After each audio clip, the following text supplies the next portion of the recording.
Mas, coronel, o senhor se reformou da Força Aérea Brasileira em 1992, 5 anos atrás. Não lhe passou pela cabeça de vir antes, conversar com os ufólogos e relatar isso? Eu sempre conversei muito com ufólogos, sempre conversei muito com o Banco Prete, sempre quando ele vinha ao Brasil entrava em contato comigo, com Irene Grant, com o Rafael Semperi do lá, com vários ufólogos, tá? Mas nunca eu, de modo próprio, se eu quero falar na televisão ou nunca me pediram que escrevesse isso, que fizesse um livro, que escrevesse alguma coisa. Nunca me interessou, nunca me motivou isso. Não. Hoje, eu já penso diferente, eu acho que já deve ser dito alguma coisa. Eu acho que esse assunto deve ser espalhado, deve ser explicado. Ah, é o que eu te disse, vou fazer 60 anos, daqui a pouco eu estou com 60, daqui a pouco eu chego a 70, se não, morreu o coronel e acabou. Perfeito.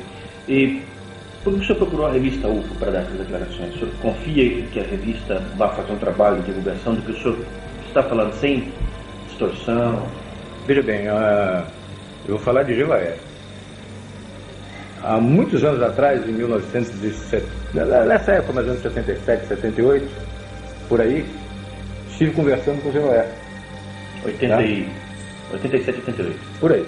Estive conversando com o Jevaé e não pude autorizar que se publicasse nada. Conversamos, mas não, sem autorização para publicação nenhuma. Tá certo? Isso foi obedecido. Ok? Então, anos depois, a coisa tinha mudado. Eu já estava na reserva, eu já podia falar sem complicação, tá? Sem problemas imediatos para minha força e para mim mesmo.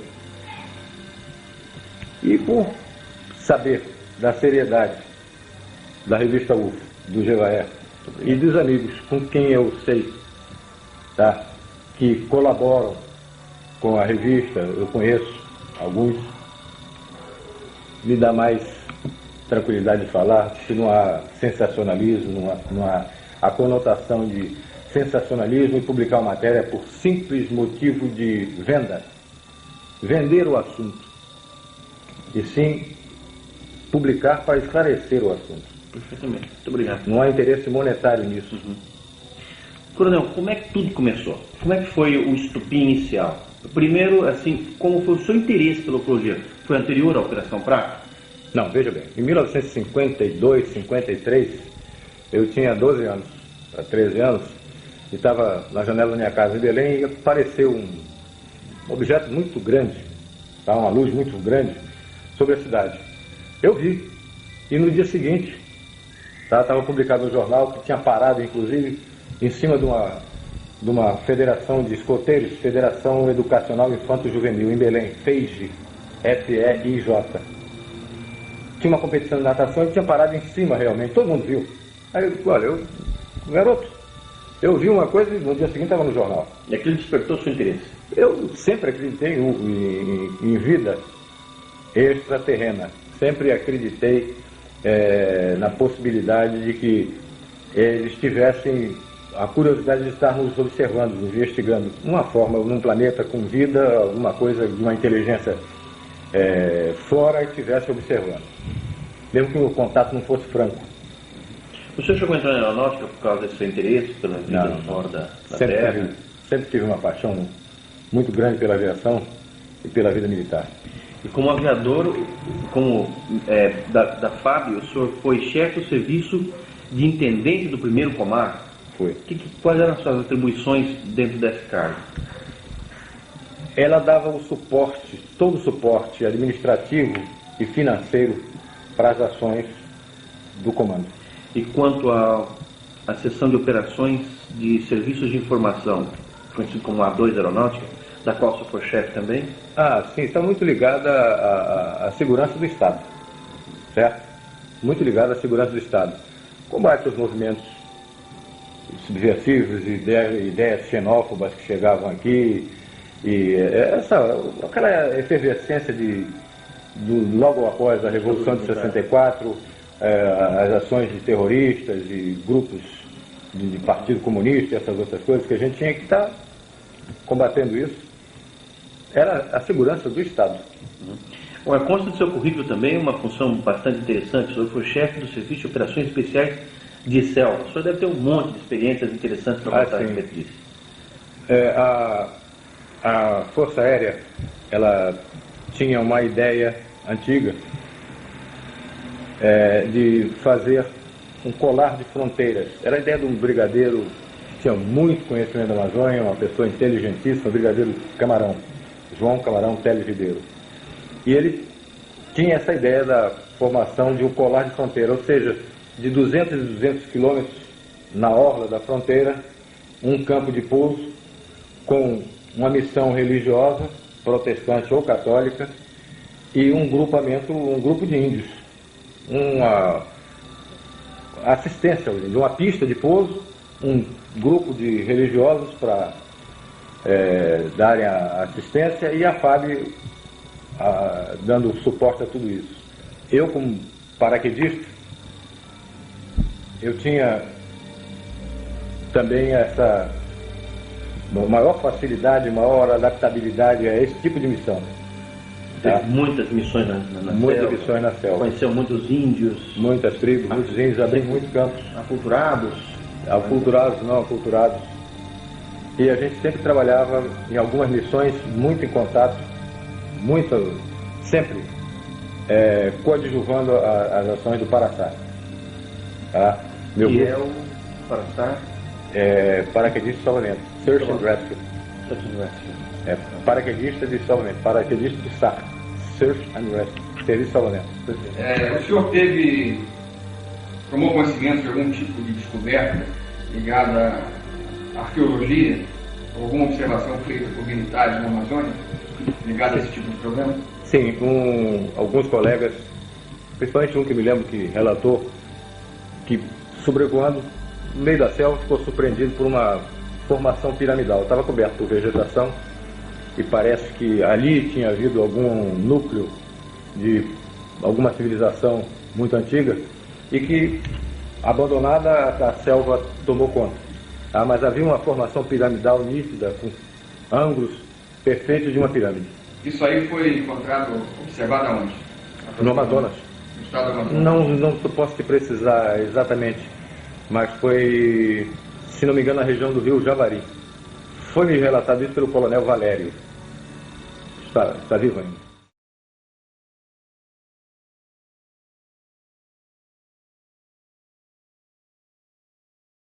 Coronel, bom, agora que a gente já sabe bastante sobre a sua atividade na Força Aérea Brasileira, eu queria agora entrar no assunto pesquisas ufológicas. A sua primeira participação numa pesquisa ufológica oficial dentro da Força Aérea foi a Operação Prato ou já houve alguma coisa antes disso? Não, de minha parte não. Eu nunca... Minha atividade era exatamente segurança do Estado, tá? As coisas que envolviam comprometimento da segurança nacional, tá? Então a gente tinha ações contra, se diz Partido Comunista, essas formações de guerrilha, esses grupos que faziam assalto a banco e sequestro, essas coisas. Agora, a questão ufológica, o senhor já tinha conhecimento dos casos acontecendo pela Amazônia? Sim, claro. A gente ouvia falar sobre isso. Elas representavam de alguma maneira interesse ou preocupação por parte das Forças Armadas de que fossem uma ameaça externa também à soberania nacional? Não, como ameaça externa não. Era apenas encarado como um fenômeno que é até duvidoso. Alguns oficiais, a maioria deles, como uma coisa até duvidosa. E alguns até faziam muita gozação a respeito disso. Faziam muita brincadeira a respeito disso. Tá? A sorte dessa Operação Prato sair é que o comandante, na época, tinha interesse disso e acreditava nisso. Quem era o comandante? Protásio Lopes de Oliveira, brigadeiro comandante do 1º Comando. Está vivo ainda? Está, eu acho que está. Mora em Belém. E como é que surgiu a ideia da Operação Prato? Foi uma ideia sua? Foi uma ideia do comandante? Não. Foi uma coisa do governo? Eu não estava em Belém nessa época. Tá? 77? 77. Eu estava servindo em Belém, mas estava fazendo um curso em Brasília. Quando eu retornei do curso, me apresentei ao meu chefe da segunda sessão e ele me perguntou se eu acreditava em disco voador. Eu não sabia nem que estava ocorrendo essa operação. E esse chefe era o Coronel Camilo Ferraz de Barros. Ele perguntou se você acredita em disco voador? Eu acredito.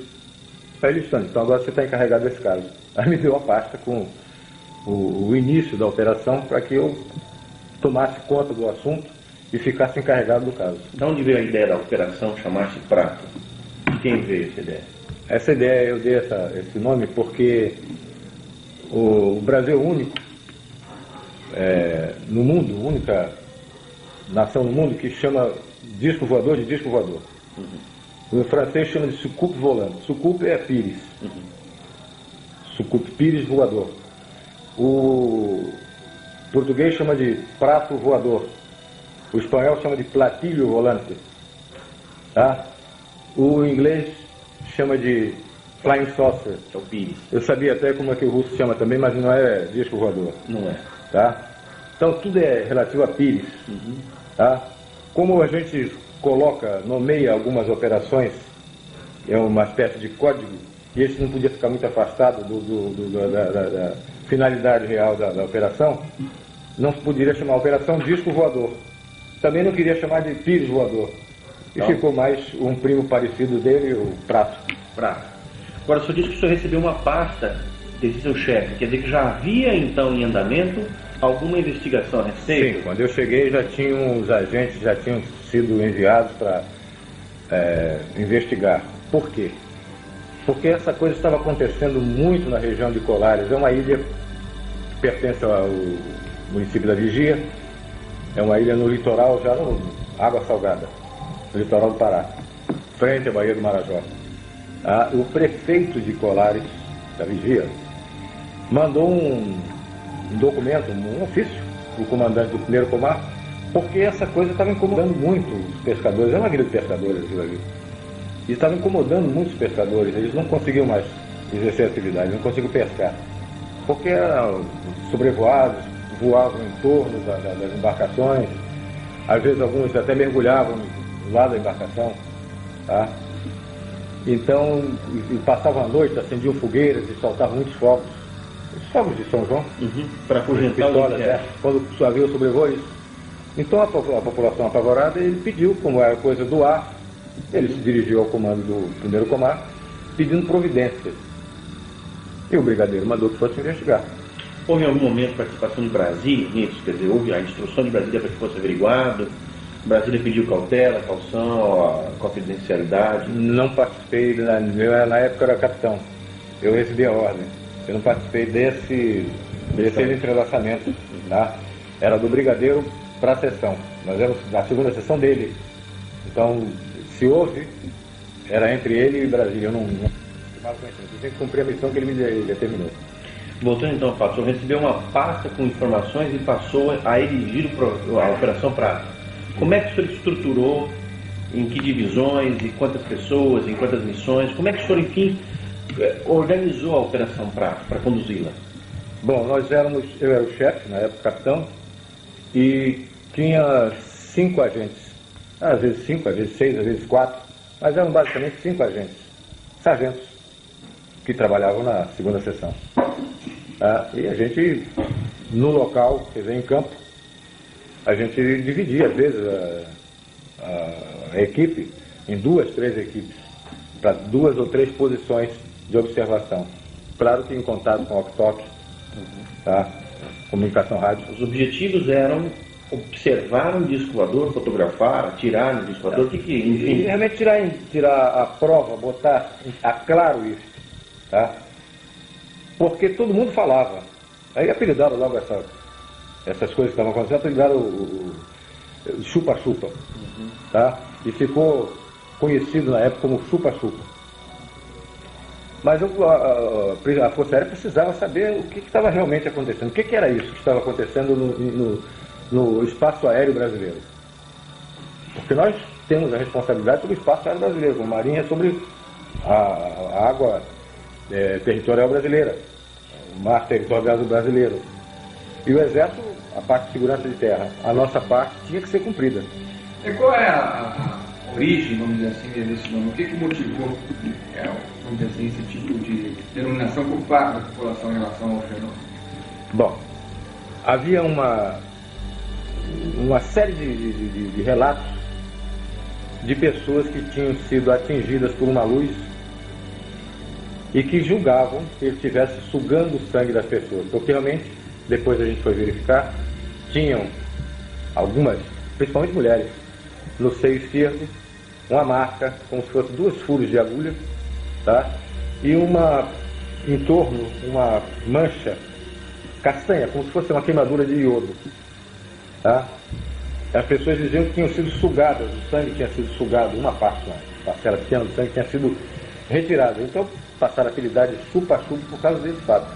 Porque uma luz vinha e incidia sobre a pessoa, e normalmente nas mulheres do seio esquerdo, homens no braço, na perna. Qual era a proporção? Quantas mulheres para quantos homens em média? Mais ou menos 8 para 10, em 10, 8 mulheres. Verdade. Em 10 casos, 8 mulheres. E vocês documentaram os efeitos físicos, as marcas, as pessoas, foi tudo documentado? Foi visto, foi analisado, foi visto por médicos. Tá? Tanto civis como parte da operação? Alguns foram conosco. Não me lembro o nome deles. Quando vocês começaram as suas vigílias, então, e tiveram logo de imediato, aliás, o que aconteceu, as comprovações, as filmagens, alguma coisa assim? Não. Eu vou te dizer, sinceramente, eu entrei como advogado do diabo. Eu entrei para desmistificar isso. Para dizer que essa coisa não existia, que era vamos dizer, uma alucinação coletiva, que alguma coisa estava sendo vista que não era realmente nada de extraterrestre. Tá? Você imaginava que fosse o quê? Não sei, aves, a plumagem de uma coruja refletida refletindo a luz da lua, alguma coisa dessa natureza. Mas tá? nunca que podia imaginar até que fosse, mas não acreditava que estivesse vendo isso. E eu fui para ver se era realmente isso. E em quanto tempo o senhor teve essa confirmação? Eu passei 2 meses respondendo não para o meu comandante. Eu, quando voltava, passava uma semana e voltava no fim de semana para conviver um pouquinho com a família. O senhor passava semanas inteiras no mato, tá? E voltava fim de semana e a minha resposta para o comandante era não. Ele perguntou: você viu alguma coisa? Não. Eu vi luzes, mas nunca vi luzes que piscavam, passavam abaixo assim, mas nunca nada. Era realmente muito estranho. Mas eu não podia dizer o que era. Não vi. Eu via luzes, mas vi luz, não sei o que é isso. E ao menos isso durante a noite? Durante a noite. E durante o dia você tinha alguma atividade também incorporada ao projeto? Também. Entrevistas, a gente ia procurar ver as pessoas, entrevistar, preparar os locais onde a gente poderia ir de noite. Eu sabia que na noite anterior apareceu em tal lugar. A gente tinha várias informações a respeito daquele lugar, então provável incidência seria naquele lugar. E a gente se deslocava para lá. No lugar mais provável do acontecimento. Você tinha também acompanhamento do fato, coletando informações das testemunhas? Isso. Sempre fazendo, botando o nome da pessoa, para colocar no relatório. Um formulário próprio, um procedimento, uma metodologia de coleta. Isso. E a gente sempre botava o nome da pessoa, localidade, horário, como foi, descrição de cada fato de perfil. Tá? Na mesma localidade aconteceram 3 casos naquela noite. A gente ouvia as 3 pessoas. Que tipo de descrições que as pessoas davam, as mais comuns? Não. Tinha algumas estranhas e que a gente foi depois comprovar que tinham acontecido. Desmaterialização de parede inteira, de telhado. Como assim? A primeira senhora que eu entrevistei em Colares, eu tinha saído de helicóptero de Belém para Colares. Pousamos em Ibituba para colher uns dados, fica perto de Colares. E decolamos de helicóptero para Colares. Chegamos em Colares e eu fui ouvir uma senhora que tinha sido queimada por esse tal do chupa-chupa que falava. Eu vi, realmente, ela me fez a exposição do seio esquerdo, tinha marca, como eu descrevi, marca castanha, como se fosse uma queimadura, e 2 pontos, tá? De perfuração, às vezes era 1 ponto, tá? Quando nós estávamos conversando com ela, ela me descreveu que estava sentada numa rede, fazendo uma criança dormir, tá? E de repente o ambiente começou a mudar de temperatura. Começou a ficar uma temperatura estranha. Ela achou esquisito aquilo, mas nunca ia imaginar o que iria ocorrer a seguir. Ela, deitada na rede, viu que a telha começou a ficar avermelhada como se você tivesse chegado um charuto numa folha de papel. Ela foi ficando avermelhada, depois ficou vendo o céu. A telha desapareceu. Ficou como se fosse um vidro. Ela via o céu. Tá? Ela via do outro lado, ela estava vendo as estrelas. Tá? Aí eu fiquei mais preocupado ainda, fiquei mais curioso ainda. E esse povo parecia ser sincero, né? E desse buraco que ela falou, que apareceu lá, veio uma luz verde, primeiro, que ela ficou meia dormente, e logo em seguida um raio vermelho. Uma luz vermelha, um raio vermelho. E atingiu o seio dela. Seio esquerdo. Sempre do lado esquerdo. A maioria das vezes do lado esquerdo. Na hora que nós estávamos falando, que ela estava explicando isso, uma menina disse, olha, está passando aqui em cima. Em aviação a gente divide o céu em 8 partes. Tá? Questão de meteorologia. Ou seja, o céu com 0/8, ele está claro, sem nuvens. Sem nuvem nenhuma. Com 1/8 tem poucas nuvens, 2/8, até 8/8 está completamente cheio de nuvens. Tá? Nesse dia o céu estava com, vamos dizer, 5/8. Quase todo coberto. Num buraco, quando eu saí da casa, eu estava conversando com essa senhora. Quando eu saí da casa, eu realmente vi passar num buraco da nuvem, que a moça estava apontando, passou uma luz com velocidade razoável, não era muito veloz, e piscava. Piscava sempre, ó, uma oscilação de 1 segundo. Isso. Piscando, passou na direção norte. Tá? Eu olhei e disse, pô, pode ser até um satélite, porque o satélite até às 8h30 da noite ele ainda tem a iluminação do sol. O satélite artificial nosso, sim. E ele podia, por algum movimento de rotação dele, alguma coisa, ele está emitindo aquela luz piscante. Só que essa luz voltou. Logo em seguida ela voltou, o satélite não volta. Ficou mais estranho ainda. Mas eu não podia dizer que isso era um disco voador. Eu não estava lá para dizer que aquilo, qualquer coisa que aparecesse era um disco voador. Eu estava a tirar limpo essa história. E essa era a minha missão. Na região, por parte da Força Aérea, existia algum tipo de equipamento de radar que pudesse confirmar ou ser utilizado para acompanhamento desses fenômenos? Não, só no aeroporto de Belém é radar fixo. Radar do aeroporto e radar fixo. O que significa radar fixo? O radar faz parte do serviço de controle de tráfego aéreo. Tá? Esses ataques, coronel, que estavam acontecendo às pessoas, que já estavam acontecendo com uma certa frequência, eles eram comunicados ao governo do estado, às autoridades estaduais ou nas autoridades municipais? Sim, claro. Tiveram médicos da Secretaria de Saúde, tá? Enviados pelo governo. Pelo governo, foram lá olhar, foram examinar as pessoas.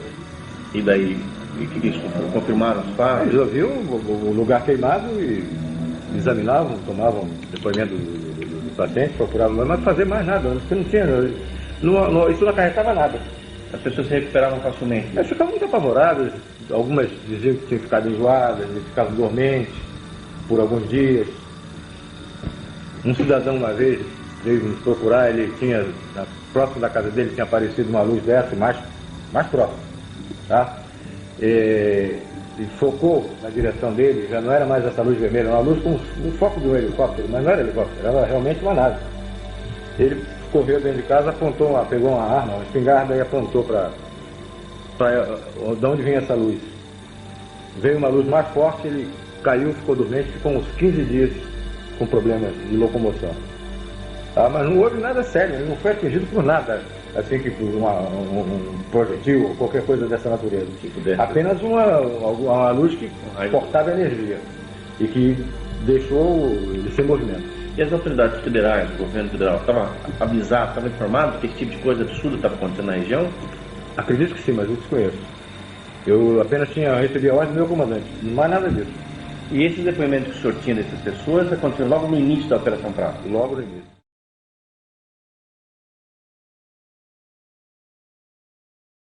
Quando foi que o senhor teve o seu primeiro grande contato? Veja bem, nós estamos tivemos a informação de que na Ilha do Mosqueiro, tá, num lugar chamado Baía do Sol, a Ilha do Mosqueiro é uma balneário de Belém, tá? E na Baía do Sol estavam acontecendo coisas. Baía do Sol é muito próximo de Colares. É uma outra ilha. Colares é uma ilha e a Ilha do Mosqueiro é outra. Tem o canal da Laura, entre a Baía do Sol, entre a Ilha do Mosqueiro e a Ilha de Colares. É quase que se vê Colares da ilha, lá da Baía do Sol. Mas que lá estavam acontecendo coisas. Nós, como estávamos investigando tudo, e qualquer indício era pesquisado, nós nos deslocamos para a Baía do Sol. Eu sempre era questionado pelos agentes que tinham mais fé do que eu de que aquilo estava acontecendo, porque quando eu cheguei eu já peguei o bonde andando. Eu te disse que eu estava em Brasília. Quando eu voltei é que me passaram essa lição. Tá? Ele disse, mas o capitão, o senhor não acredita não? Eu disse, não, para mim não. Para mim isso alguma coisa que eu ainda preciso saber o que é. Dizer para você que é disco voador, eu nunca vi um disco, eu vi luz. Eu não vi disco. Então para mim isso não é disco voador, não é prova que eu fique satisfeito. Eu estou vendo coisas estranhas, mas não posso lhe dizer o que é. E um deles, o suboficial Flávio, ele até brincou comigo, o senhor não quer que essa coisa dê uma volta em cima do senhor, acenda a luz, faça tudo, faça uma voltazinha em cima do senhor, um passeio, só para o senhor acreditar. Eu digo, mas seria interessante isso. Já fica difícil uma luz dessa fortuita, uma coisa que pode ser uma coruja, ela adivinhar que você está brincando desse jeito. E, por coincidência, na Baía do Sol aconteceu isso. Nós estávamos conversando e... Que dia foi, senhor tem? Mais ou menos novembro, outubro, novembro, foi logo no início da operação. 77, né? 77, Apareceu uma luz, tá? Veio de norte, no sentido norte-sul, na nossa direção, a média altura, tá? E realmente quando chegou, sei lá, se deteve e fez um círculo em torno, depois foi embora. Aí eu levei uma gozada da turma, do sargento, chegou, e agora, cara? Eu disse, não sei, ainda não vi. Tá? A luz era de que jeito? Você, sabe essa solda de metal? Maçarico? Não, solda elétrica. Quando era menino, os caras soldavam um brilho de bonde, fica aqui, que a gente não consegue enxergar, tá? Um brilho azul, forte. Era isso. Um brilho dessa natureza, azul, muito azul. Mas dava para se ver, não se via forma, se via luz. Vocês fotografaram esse objeto? Fotografamos, levamos um baile de 2 meses. Não saía nada. A gente enchia o quadro da fotografia, via, eu estava vendo a luz forte, fotografava, pô, agora vai sair. Não saía nada. Não vimos nada. Quando a gente pegava o negativo, não tinha nada. Várias vezes aconteceu isso? Várias. Nós levamos um samba de 2 meses. Até que aconteceu uma coincidência. Eu acho que coincidência não existe, mas aí foi um fato inusitado. Eu estava analisando e muito triste, muito chateado, porque eu não conseguia imprimir aquelas imagens na emulsão fotográfica. E na minha mesa tinha uma lanterna que eu usava em operações de selva. Estava lá, nem sei porquê, porque talvez eu estivesse revisão do equipamento de selva, fazendo manutenção dele, e a lanterna estava em cima da minha mesa. E eu estava olhando os fios, os negativos. Vendo que não aparecia nada. Nada. Eu olhando muito triste, pô, a gente encheu o quadro e não apareceu nada. Eu observei que a lanterna, ela tinha numa extremidade, ela tinha uma lanterna normal. Na outra extremidade, a outra ponta, ela tinha uma capa vermelha que servia para sinalização em selva, tá? Uma sinalização vermelha. Como você bota um sinal no carro, né? Fica aquela luzinha vermelha. Se você tirasse aquela capa, ela tinha uma tampa, ela tinha um vidro fosco. Eu olhei aquilo e me lembrei que os médicos examinam as radiografias no radioscópio, que é um quadro opaco, com luz por trás, e eles colocam a chapa radiográfica ali para examinarem, para ver o contraste de luz e sombra, né? E eu olhei e disse, pô, eu estou com um radioscópio aqui, eu nem sei se é esse o nome que chamam esses aparelhos médicos, mas eu peguei uma fita, um filme, e coloquei ali. E observei que tinha um ponto, tinha um objeto. Eu não estava procurando nenhuma marca, nenhum objeto. Eu estava procurando luz. Luz eu não via. E observei que tinha realmente um cilindrozinho. Em todo o filme tinha aquele cilindro. Então eu tinha conseguido imprimir a parte sólida daquele avistamento E não a luz. e não a luz, por uma questão de comprimento de onda, eu não sei porquê, a luz não impressionava aquele filme. Mas a parte sólida, a sonda, que depois a gente veio concluir que seria uma sonda, era um cilindro, tá? Aquilo estava impresso ali. E não estava procurando cilindro, eu estava procurando luz. Eu ficava muito triste, que não via luz nenhuma. Porque está muito claro aquele filme, né? Vocês fizeram muitas fotografias. Fizemos muitas fotografias, mais de 500. Quantas fotos de UFOs foram feitas? Quase todas tinham 500. 500. E eram todas catalogadas. Eu guardava aquilo, eu estava até muito triste, porque aqueles rolos de filme ficavam na minha frente, eu ficava olhando, pô, 2 meses quase de trabalho e não consegui nada. Não saía luz nenhuma naquilo. Eu estava procurando ver o que eu, no negativo, o que eu tinha visto. E não aparecia. Então, depois nós fomos olhar com curiosidade e fomos ampliar, passamos para o laboratório para ampliar aquilo. Realmente era a sonda que estava ali. Era sonda. Era uma sonda. E depois que a gente estava com dificuldade já nessa parte técnica fotográfica, eu tinha um irmão da maçonaria chamado Milton Mendonça, já faleceu. Ele era cinegrafista da TV Liberal e era esperto em fotografia. Eu pedi a ajuda dele, porque confiava nele. Sabia que ele, participando da operação, ele não ia comentar com ninguém. Eu tinha absoluta segurança de que o assunto ia ficar restrito ao nosso grupo.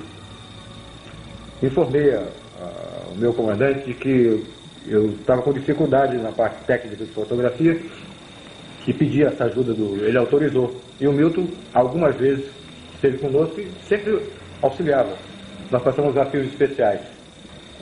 Fios infravermelho, ultravioleta, não sei se o nome certo é esse, tá? Mas passamos a usar fios especiais. Pedimos a Brasília e eles mandaram esse filme para nós. E o resultado passou a ser Bem melhor.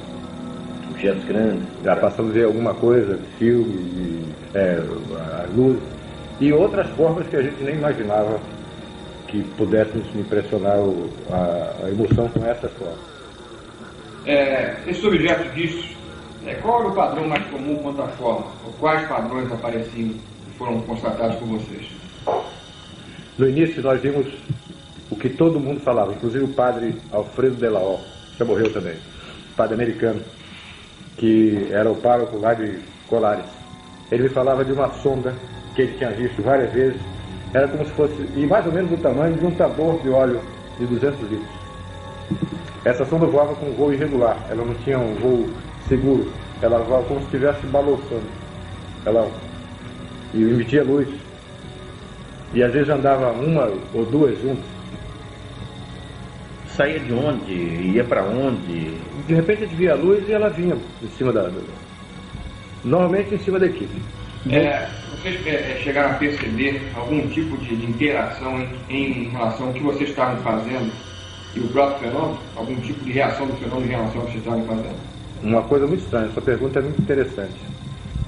Eles nos parecia que eles tinham absoluta certeza onde nós estávamos.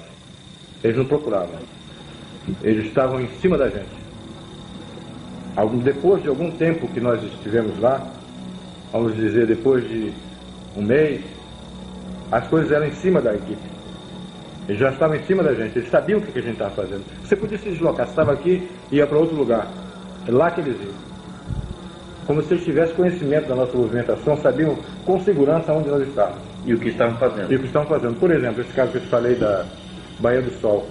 Nessa época, o pessoal já está terminando a aula e aí fica muita gente na praia, né, à noite, o pessoal, a rapaziada, a juventude namorando, e vamos dizer, tem umas 100 mil pessoas ali na orla, no fim de semana. Pô, eles não apareceram em cima da gente, lá na Baía do Sol. Essa curva que fez em cima foi no lugar tudo escuro, não tinha mais ninguém, só estava a nossa equipe lá. A coisa aí fez a curva em cima da gente, e os caras bigodados, e agora? Agora Esse foi o primeiro grande acontecimento envolvendo o senhor? Foi o primeiro acontecimento, não digo grande, mas significativo. E daí, o que vocês fizeram? voltaram correndo para a base para contar? Não, nós passamos a noite lá, só saímos de manhã. No dia seguinte, eu conversei com o meu comandante e disse, olha, a primeira coisa, que toda vez que ele me perguntava, ele dizia não vi nada, vi luz. Mas eu relatei a ele que tinha acontecido uma coisa estranha. Teve alguma reação no seu organismo, algum problema resultante dessa observação? Nesse momento exato, não. O que a gente notou é que todos nós perdemos com o tempo, nós notamos que perdemos a acuidade visual. O óculos de um servia para o outro. Eu enxergava muito bem. Nessa época eu tinha 77, eu tinha 37 anos. Logo em seguida nós começamos a precisar de óculos, todos da equipe. Mas isso veio em razão de outras exposições que nós tivemos mais para frente. Coronel, e em seguida a um evento desse, que foi se repetindo várias vezes, pelo que eu sei, vocês faziam um relatório completo, vocês tinham que se submeter a algum tipo de exame, enfim, qual era o encaminhamento que era dado a esse relatório? Era feito um relatório do acontecimento, um relato do acontecimento, uma hora, local, se possível coordenada geográfica, tudo certo, tá? Mapeamento da região, mas exame pessoal em nós, não. Nós sempre fomos pessoas de confiança do comando. Eu digo exame físico, não. Para ver se tinha algum problema, sempre. Não. E o comandante, quando recebeu a notícia de que alguma coisa finalmente havia acontecido, que lhe havia convencido, como ele reagiu? Ficou mais satisfeito, mais alegre. Me pareceu, a reação dele foi de muito agrado. O senhor comentou esse fato com alguém fora da base, fora da Operação Prato, seus familiares, amigos em Belém? Minha mulher sabia das coisas que eu estava fazendo. Eu conversava com ela, conversei com meu irmão, mas fora disso não. E pedia sempre reserva. Eles me perguntavam por que eu, quando telefonava para casa, não está numa operação aí da... Eles sabiam, eu soube que eu era conhecido. Minha família é muito conhecida na Ilha do Bosqueiro. O teu irmão estava lá no Bosqueiro, eu vi. Ele estava lá vendo o negócio do chupa-chupa, ele me perguntou, ele disse, não, eu não estava vendo não. Eu vi. Eu estava lá em missão. Esses fatos foram se repetindo? Novas observações grandes? O que mais o senhor se lembra para nos contar? Bom, como a Baía do Sol tinha sido um local muito favorável, nós passamos a frequentar a Baía do Sol com muito mais frequência, muito mais assiduidade. Nós tínhamos amigos no Serviço Nacional de Informações, SNI. Tá? O SNI não tem nada a ver com isso. Ele nos preocupa, isso é assunto da Força Aérea. Mas os caras que estavam no SNI, que eram nossos conhecidos, tinham a curiosidade de ver. Saía muito isso no jornal. Todo mundo em Belém comentava. Eu era um comentário de manhã à noite. De que havia uma operação da FARC? Não, de que havia esse avistamento. Tá? E eles sabiam que nós estávamos observando. E a população não sabia que havia operação na FARC? Sabia. Sabia, sim. A Operação Prato? Não sabia do nome, sabia que a aeronáutica estava olhando. Sabia que tinha. Sabia que o cara era sargento, que eu era capitão, sabia. Tá? Mas não sabia não sabia do resultado o que a gente estava fazendo. Sabia que a gente estava olhando. E eles pediram para ir numa operação dessa conosco. Como era perto de Belém, vocês podiam ver também. Eu disse, por mim não tem problema nenhum não. Mas peça ao seu chefe lá. O chefe do Serviço Nacional de Informações, na época, era da Aeronáutica também. E foi meu instrutor de voo, que era o Coronel Filemon. E Filemon autorizou que eles fossem, mas não era operação do SNI. Era mera curiosidade, como qualquer outro cidadão podia ter. Eles queriam ver aquilo. E queriam ver com a equipe que eles conheciam, que estava fazendo um trabalho sério.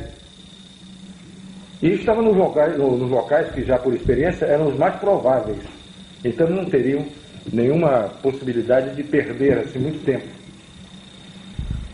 Eles foram, marquei, foi interessante isso que meus filhos tinham pedido para comprar uma árvore de Natal pequena. Eu tinha uma árvore montada grande em casa, mas eles queriam para eles uma pequenininha, coisa de criança. E eu fui buscar eu tinha que buscar essa árvore de Natal num supermercado grande que tem lá, não me esqueço o nome. Pão de Açúcar, uma coisa assim. Jumbo. Mercado Jumbo. Mas era da rede Pão de Açúcar. Não estou fazendo comercial do Pão de Açúcar. Né? E então eu disse para a minha equipe, que o Milton Mendonça estava nesse dia, esse cinegrafista do TV Liberal, que estava por mera contribuição, ele não estava, não era obrigado a isso, ele apenas nos ajudava. Aí autorizado, era do conhecimento do comando. E nós chegamos lá às 6 horas da tarde, montamos o equipamento fotográfico, montamos tudo, tá? E ficamos num lugar escuro, reservado, ficamos observando, ver o que viria. E eu disse, olha, mas hoje eu vou voltar mais cedo. Tem que estar em Belém às 8 horas, porque eu vou pegar minhas crianças e vou ao supermercado fazer a tal da compra da arvorezinha de Natal. Mas 6h30, mais ou menos, passou muito alto. Passaram 3 pontos luminosos alinhados. Muito alto. E a grande velocidade. A velocidade, eu sou da Força Aérea, conheço avião, é maior do que a velocidade de um avião de linha. Estavam voando muito alto no sentido oeste-leste, ou seja, da Cordilheira dos Andes para o Atlântico. Muito alto. Passaram os 3, uma velocidade muito grande, e, 7 horas da noite, mais ou menos, da região do norte para o sul, ou seja, da Califórnia, Triângulo das Bermudas, para Brasília, nesse sentido, mais ou menos. Passaram 2 objetos, 2 luzes, piscando, alinhadas também, uma atrás da outra. Passaram no sentido norte-sul. Esperamos mais um pouco, começamos a desmontar, e o pessoal do SNI não chegava. Esses amigos não chegavam. Eu não podia esperar. Então nós começamos a desmontar o equipamento, guardar nas caixas e colocar no carro. Quando eles chegaram e perguntaram, eu até brinquei com eles, o que houve? Marquei 6 horas, vocês chegaram 7 e pouco? Aí disseram, tinha um problema na saída e tal, coisas de trânsito. E eu disse, aí ele me fez uma pergunta idiota, um deles me fez uma pergunta idiota. Ele disse, olha, passou agora, se vocês estivessem aqui comigo, 6h30 passaram 3 luzes muito altas, mas vocês teriam visto. E às 7 horas, de novo. Mas agora eu estou indo embora. Aí perguntou, e que horas passa a outra? Eu digo, eu não sei, isso não é bom de pôr. Não é? Que horas passa a outra? Perguntou, fez a pergunta idiota. E que hora passa a outra? Eu digo, eu vou saber, pô. Fica aqui como eu fico a noite inteira, pô, olhando para cima. Tá? Mas quando nós estamos conversando isso, um deles disse, olha aqui, em cima. Olha para cima, nós olhamos. Aí o herói brasileiro tremeu nas calças, porque eu olhei e tinha um troço enorme em cima da gente, um disco preto, escuro, parado em cima da gente. Não estava mais de 150 metros de altura. Ele estava parado em cima de onde nós estávamos. Sem luzes, não, tinha uma luz. Tinha uma luz no meio, tá? Amarela para âmbar, tá? E fazia um barulho assim de ar-condicionado. E alguma vez assim, aparecia esse barulho de bicicleta, aquela catraca de bicicleta. Fazia um barulho assim como se fosse uma catraca de bicicleta, quando você pedala ao contrário. Tá? Aquele troço parado com aquela luz no meio. Uma coisa muito grande. Eu acredito que uns 30 metros de diâmetro. Tá? Aquele troço parado em cima da gente. Nós ficamos olhando e ele logo em seguida começou a emitir uma luz amarela muito forte, que clareava o chão. Muito forte. Ele repetiu isso a intervalo curto, umas 5 vezes. Qual foi a reação do pessoal do CNI? Não, de todo mundo, não foi só do CNI, não. Olha, foi tão inusitado, eu nunca tinha visto isso, já estava quase 2 vezes nessa história, e nunca tinha aparecido dessa forma para a gente. Tá? Que, olha, não deu ideia de abrir o carro, montar a máquina, que também não dava tempo. A máquina estava desmontada e guardada nas caixas do carro. Nós ficamos olhando, assustados. Essa coisa iluminava aquele luz amarela forte, apagava, iluminava de novo, fez isso 5 vezes. Latejando. Isso. No intervalo de assim, 2 segundos, quando apagava, 2 segundos depois, ou 3 segundos, começava de novo. Ele era estava luz dando uma progressiva. demonstração para vocês. Era uma luz progressiva. Ele não fazia pum, clareava, como um flash. Ela ia crescendo.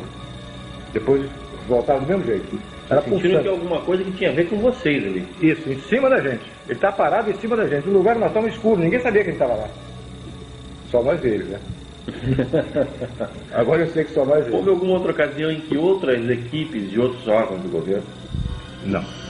O que eu sei é que houve um vazamento dessa operação, dessa incidência de avistamento.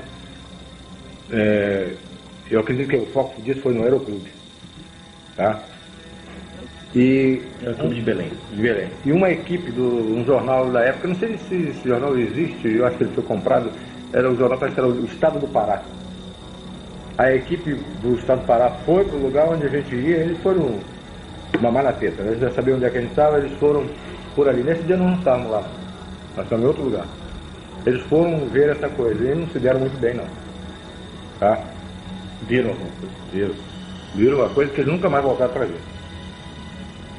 Eles juraram que nunca mais fariam uma missão dessa. O que aconteceu? Eles viram uma luz se aproximando, essa luz veio muito baixa, entrou para esse canal que eu falei para você, que fica entre a ilha do Mosqueiro e a ilha de Colares, o canal da Laura, chama de Boca da Laura. Ele entrou para no rumo desse canal, eles pegaram o carro e foram para lá.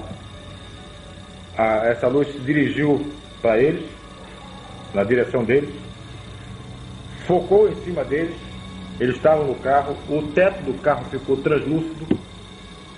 Transparente também, igual no caso da... Igual, como se fosse um vidro. Tá? Eles estavam vendo o céu, ele fez evoluções em cima, parou de volta, e focava em cima dos caras com uma luz muito forte. Eles fotografaram isso. Mas não foi publicado? Foi publicado, sim. Foi publicado? Foi publicado. Em uma página inteira do jornal, ou duas. Mas com uma nitidez incrível. E depois do susto que eles tomaram, alguns parece que até tiveram acesso de vômito, alguns se descontrolaram emocionalmente, pegaram o carro e sumiram, foram embora. No dia seguinte, ou 2 dias depois, esse troço estava publicado no jornal.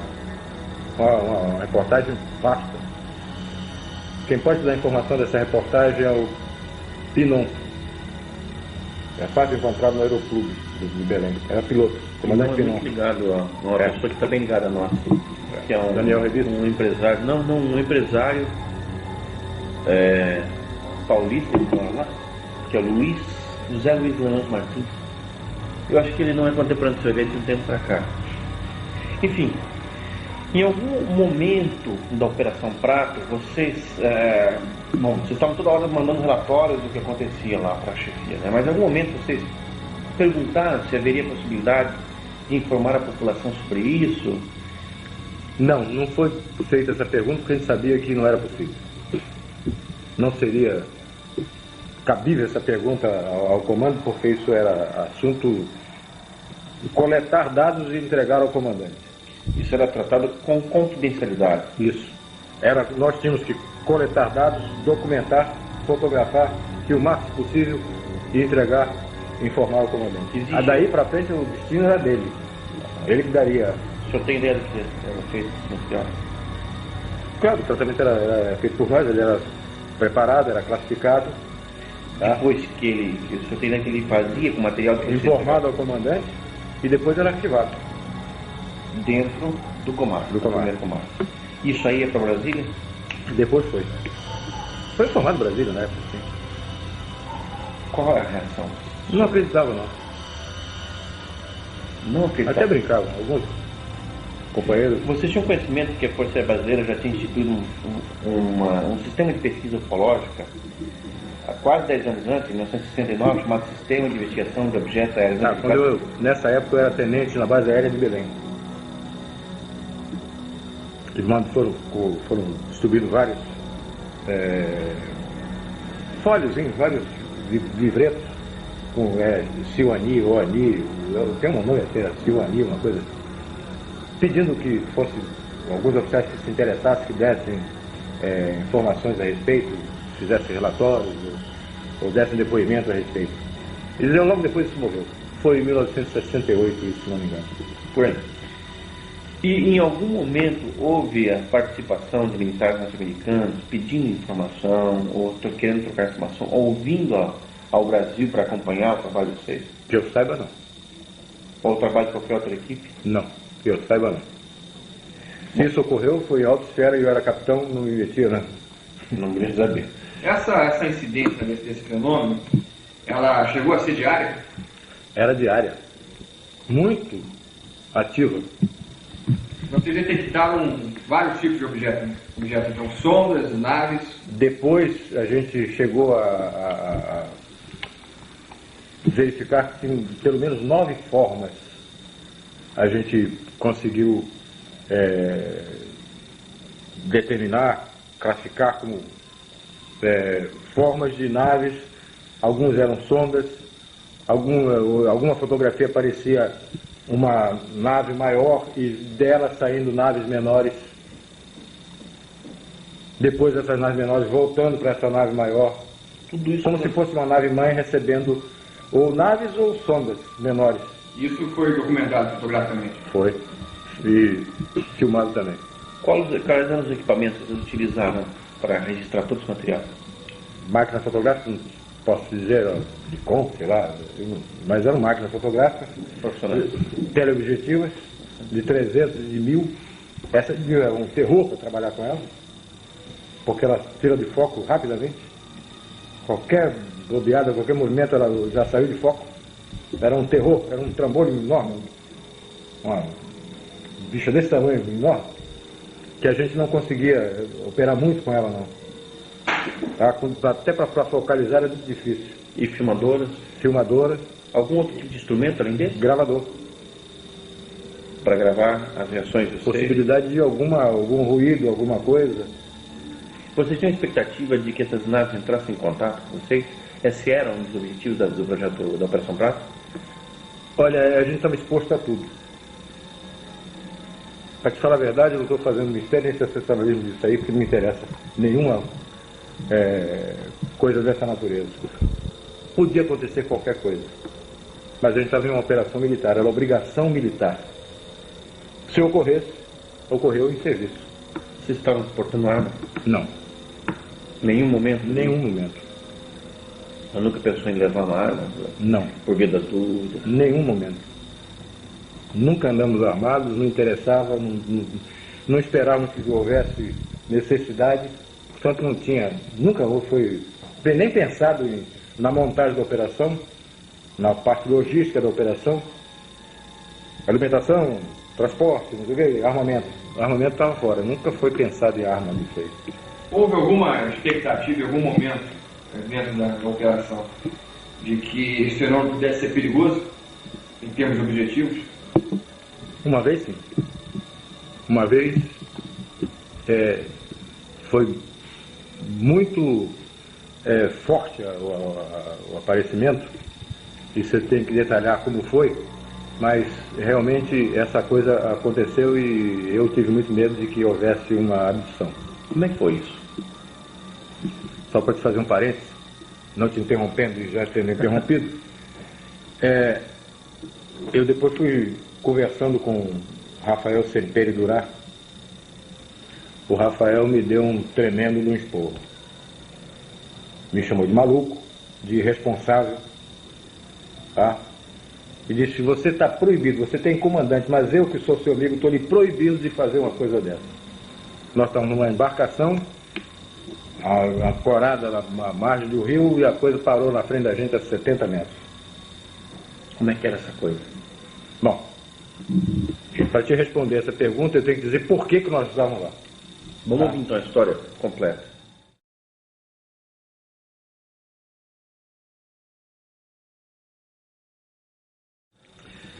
Tem um amigo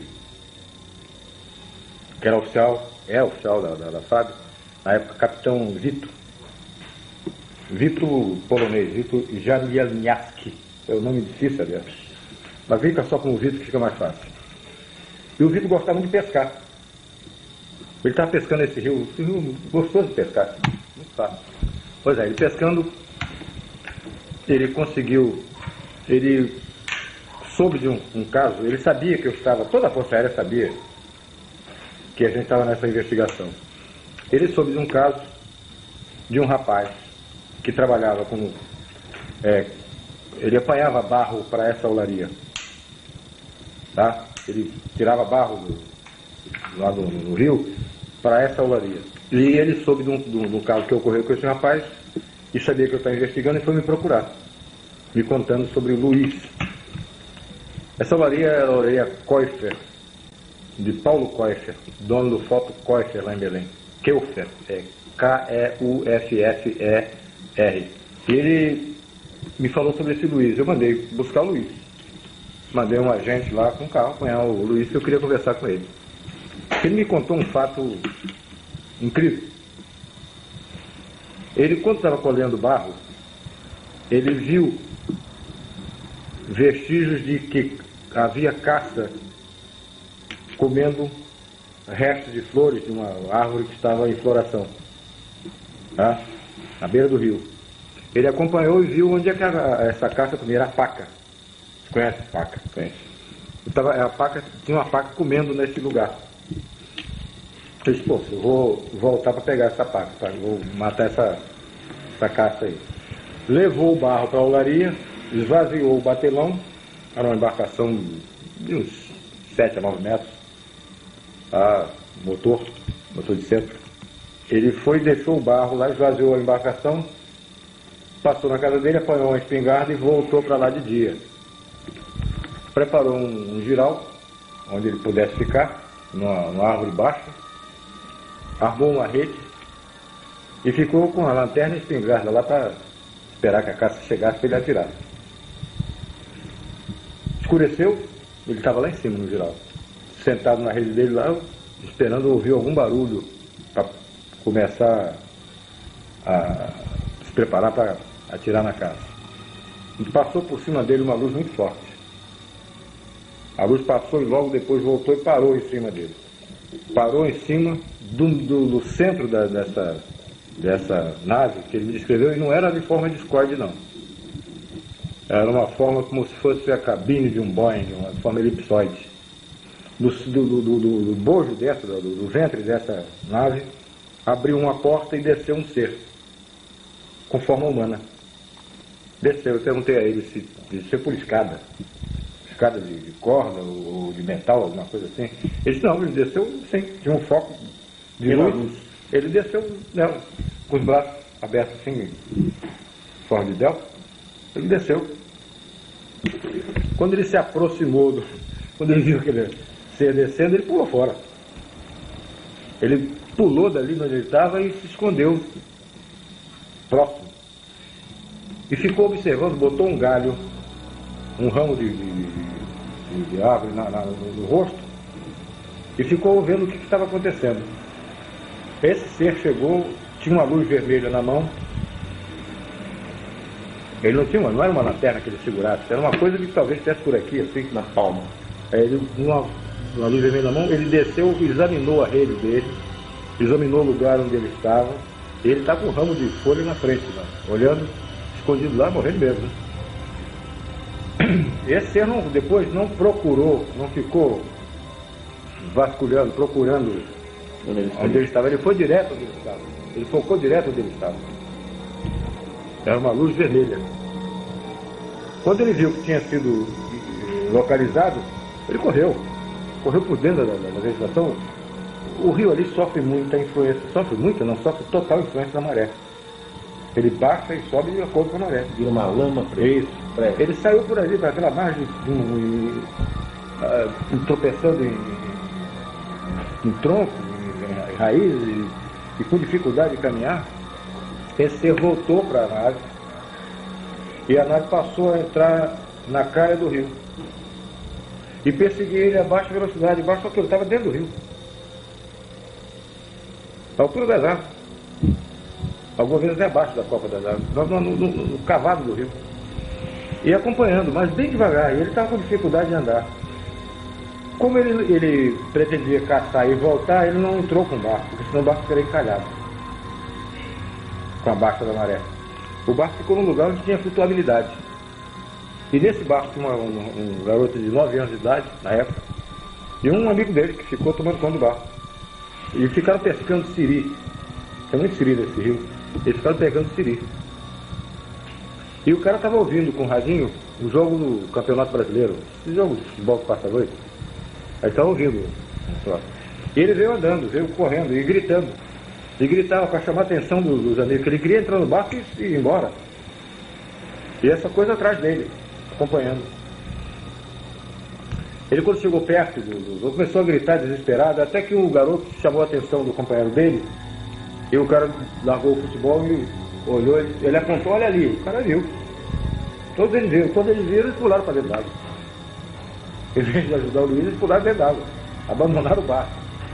E o Luiz, como não tinha nem barco, não tinha mais companheiro no barco, ele se escondeu. Aí ficaram os dois dentro d'água e o Luiz escondido no mato, que margeava o rio. Essa nave parou em cima do batelão, o C desceu, com a mesma luz vermelha, examinou todo o barco, procurou em todos os lugares, olhou, examinou o barco, e eles estão vendo isso. Aí ele subiu, foi para a nave, fechou e a nave disparou e foi embora. Eu conversei com eles e disse, eu vou lá amanhã. Amanhã eu quero estar nesse lugar. Nesse mesmo lugar onde você esteve, eu vou. E nós fomos para lá.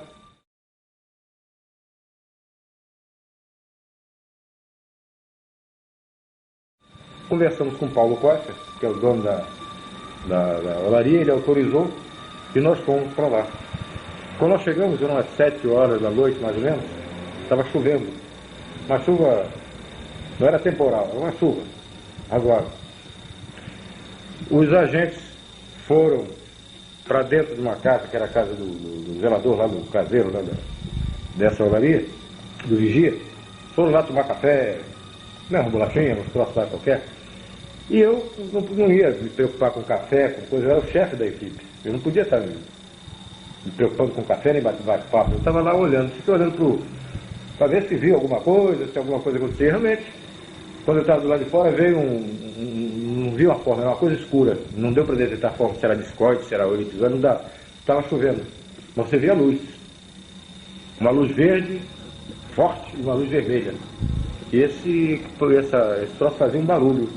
Um barulho de ar condicionado, mas bem mais forte, parecia que fosse uma turbina. Aquele barulho de turbina. Não era barulho de jato, era um barulho de uma coisa girando, uma coisa. Isso dá para entender? Não é diferente. Não é barulho de jato. Era uma coisa como liquidificador do povo. Era mais forte do que ar condicionado. Esse troço passou em cima de onde nós estávamos, em cima de onde eu estava, na porta da casa, e estava chovendo, eu estava olhando. Ele passou, livrou a árvore e saiu, mas estava muito baixo. Para avião não faria isso nunca. O piloto que fez isso é morto, é defunto. É perigoso demais com um dia claro, imagina com chuva e de noite. E ele fazia isso com segurança. Então ele passou e foi embora. Os caras vieram, capitão, quer tomar um cafezinho? Pô, acabei de ver um treco aqui agora que apareceu muito estranho. Aí, então tá ok, vamos tomar um café e vamos embora. Entramos no barco. Aí fomos para esse lugar, aonde o Luiz tinha estado. Paramos, o barco descia, fui andando, foi até a árvore onde ele tinha feito o giral. Aí ficamos ali embaixo. Então nós fomos para esse lugar. Como a maré estava enchendo, a gente estava com a água cada vez mais crítica, né? E a gente chegou a uma posição que a gente já estava, uma situação em que a gente já estava com... Nada tinha acontecido. A gente já estava com a máquina fotográfica, com tudo, com a mão suspensa. Já daqui a pouco eu tenho que subir numa árvore dessa, senão mergulhava com o equipamento, com tudo. A maré foi enchendo e nós estávamos... É assim rápido? É. Umas 10 horas, mais ou menos, quando nós decidimos ir embora. Vamos embora. Aí pegamos uma canoazinha que estava conosco, fomos até o barco, que estava parado na outra margem. Salvamos o equipamento e a gente não morreu afogado. Aí fomos lá, deixamos o equipamento no barco, pô, ficamos lá. Agora eu vou ficar mais um pedacinho. Ô, capitão, você não vai voltar? Não, vamos ficar mais um pedaço aí. Mas 11 horas. Nós ficamos conversando, distraindo, fumando cigarro e tal. E lá no fim, o rio afunilava. O rio, nós estávamos numa posição, na margem esquerda do rio, direita do rio, e o rio, a gente viu o rio fechando lá na frente, afunilando lá na frente. A mais ou menos uns 2.000 metros, passou, vinha da esquerda, do norte para sul, cruzando o rio, uma luz muito forte, amarela, âmbar, como um sol, mas muito baixo, em cima das árvores, e cruzou o rio na mesma posição, mais ou menos, onde fica a casa do vigia, onde eu tinha visto a primeira coisa. Passou da região de vigia. Do vigia da olaria. Do vigia da olaria. Tá? Dessa olaria do Costa. Aí passou muito baixo. Iluminava o rio. Aí foi filmado isso. E no filme aparece ele tremeluzindo. Uma coisa assim. Uma luz que eu não sabia. Como se fosse uma chama esquisita. É. E aparece o rastro dela, a luz dela no rio. Foi filmado isso. E foi bem filmado. Quando você tinha um documento desse gênero, uma filmagem espetacular como essa, isso não ia para Brasília? Ainda não. Ainda era retido no comando aéreo? Ficou depois é que a Brasília solicitou isso. Eu não acredito que o Brasil não acreditava muito nessa história, não. Tá? O Brasil achava que era o quê? Não sei. Meia dúzia de tanta coisa se fala. Biruta no meio do mato, pesquisando. Eles não queriam se expor, né? Talvez o seu negócio a gente vai dar crédito a uma coisa dessa e tal, mas tinha colegas deles lá. Isso que os caras estão fazendo. Será que é verdade isso? Bom, isso foi 11 horas. A gente registrava a hora, a altura, direção, essas coisas todas que tinha que se preencher o relatório. Isso agora mesmo é que eu não saio daqui. Agora nós vamos ficar. Mas não tínhamos levado comida, não tínhamos levado café, não tínhamos levado nada. Água, nada. Aí o Luiz se propôs a ir à casa dele, um casebre na beira do rio, para fazer um café, trazer alguma coisa, pão, bolacha, sei lá o que fosse, para que a gente pudesse ficar mais à noite, beber água e tomar um cafezinho, um negócio. Aí ele saiu com um barquinho e tinha no meio do rio uma ilhota. Não tem mais do que 15 ou 20 metros de largura não, mas é muito comprida. Parecia um submarino no meio do rio. Tá? Tem vegetação. Ele saiu com o barco e desapareceu nessa ilha. Nós não vimos mais o Luiz. Ele foi remando uma canoazinha, uma pirogazinha pequenininha. Ele saiu com um garotinho, um menino de lá, que foi com ele, foram remando, desapareceu do rio. Nós não vimos mais. Logo que ele desapareceu, não demorou muito, eu estava em pé, em cima da tolda do barco, e os agentes conversando, mas era o chefe, não podia estar me dando a luxo de estar tendo essas facilidades. Eles estavam lá à vontade, quem comandava era eu, então eu tinha que estar arisco. Veio do meu lado esquerdo, eu estava de frente para o fim do rio, para o começo do rio, aliás, onde nós vimos, da olaria. Do meu lado esquerdo vinha uma luz muito forte, a mesma luz amarela muito forte. Eu vi aquela coisa se aproximando e fiquei quieto. Depois que eu vi que era muito forte e que estava continuando vindo na direção, eu chamei a atenção dos agentes. Olha lá, aqui é direito. Os caras olharam, prepararam máquina fotográfica, filmadora, tudo. A coisa veio, mas estava baixo. Estava uns 200, 250 metros. Não estava muito alto, não. Passou em cima da gente. E quando chegou perto,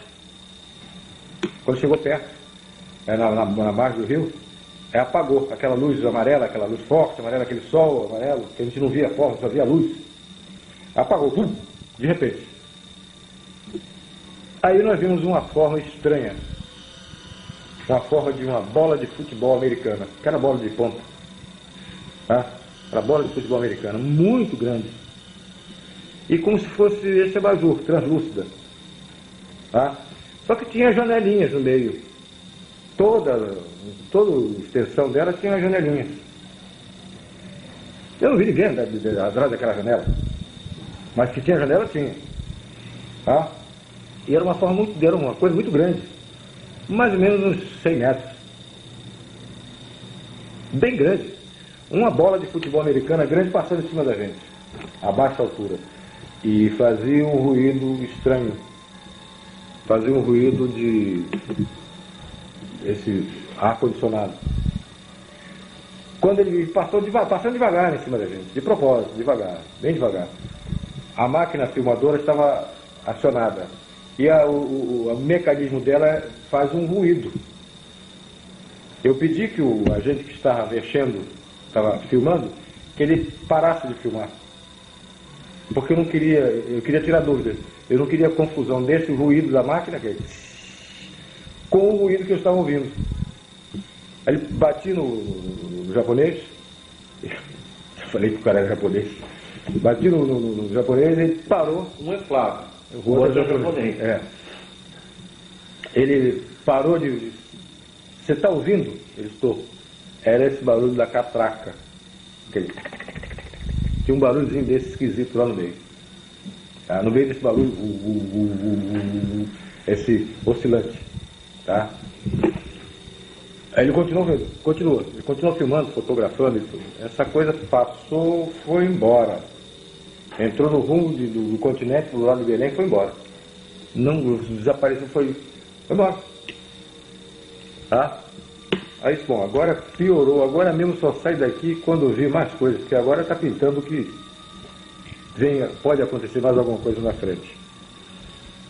Era mais ou menos, isso foi 11 horas, 11h30 por aí. Tá? No relatório está a hora certa, eu já faz tantos anos, mas era em torno de entre 11 horas e meia-noite. Tá? Nós começamos a conversar, a comentar, pô, mas que troço esquisito, você viu, janelinha? Aí veio a história de detalhamento, pô, mas que tal, parece uma bola de futebol americano, parece, pô, não sei o que, tudo bom. 1h da manhã, entre 1h30, no relatório está preciso isso, ela veio acompanhando a mesma luz, só que não era mais âmbar, né? Era uma luz azul, muito forte. Ela veio acompanhando a lateral, a margem do rio oposta onde nós estávamos. Ela veio acompanhando e a gente vendo, olha ali. Olha lá, e veio. Quando chegou na direção da ilha, ela entrou na direção de Belém. Mas estava muito baixo. Na altura das árvores, passando a copa das árvores. Mas uma luz muito grande, um troço enorme. Essa foi a situação mais complicada, o caso mais extraordinário que o senhor viu dentro do projeto da Operação Prato? Foi. Ela aproximou, ela entrou para o Belém, depois ela voltou na nossa direção. A gente estava vendo que tinha uma luz lá embaixo, através das árvores, a gente via que aquela luz tinha penetrado pela mata dentro. Mas ela voltava na nossa direção. Ela veio e ficou postada na nossa frente, na outra margem do rio. Sabendo que vocês queriam. Parou na nossa frente, e depois eu fui por curiosidade, depois aí por questão de exatidão do relatório, eu fui medir essa distância, 60 metros. Tá? Ele parou e ficou parado na nossa frente, aquele monstro, um sol azul. Era um brilho muito forte, mas que você podia encarar, você podia ficar fitando. Ela não te machucava a vista. Janelas? Não via nada, só via aquela luz muito forte. Tá? Muito forte, um azul estranho, mas muito alto, muito grande, um sol enorme na nossa frente. Imenso, um troço inacreditável, incrível. Nós ficamos parados olhando, e agora? Aí eu fiquei com medo. Pô, agora está muito perto. Estava do outro lado do rio. É menos do que a distância de gol a gol no campo de futebol. É imenso. Tá? Parado aquela coisa na nossa frente. Nós ficamos olhando, ele demorou assim uns 3 minutos, talvez, com essa luz azul, e a gente olhando, e ninguém falava, e filmando, fotografando e tal. E a gente olhava e disse, pô, agora? De repente essa luz azul apagou. Pum! Rápido. E apareceu o que estava atrás dessa luz, o que estava emitindo essa luz. O objeto era essa bola de futebol americana que estava em pé na nossa frente. Uma bola de futebol de 100 metros de altura. Tá parada na nossa frente. Não vi janela nenhuma. Era um objeto diferente, então. Devia ser o mesmo, mas devia estar com o interior apagado, alguma coisa assim. Não dá para. Eu não te digo que vi janela. Tá?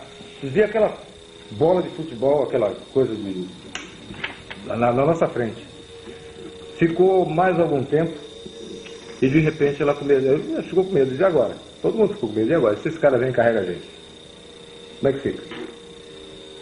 Ninguém sabia o que ia daí para frente, o que ia acontecer. Coronel, o senhor está a falar que esse tipo de ocorrência que o senhor está me descrevendo, que acontece na Amazônia, não é uma coisa comum em muitos lugares do mundo. Não.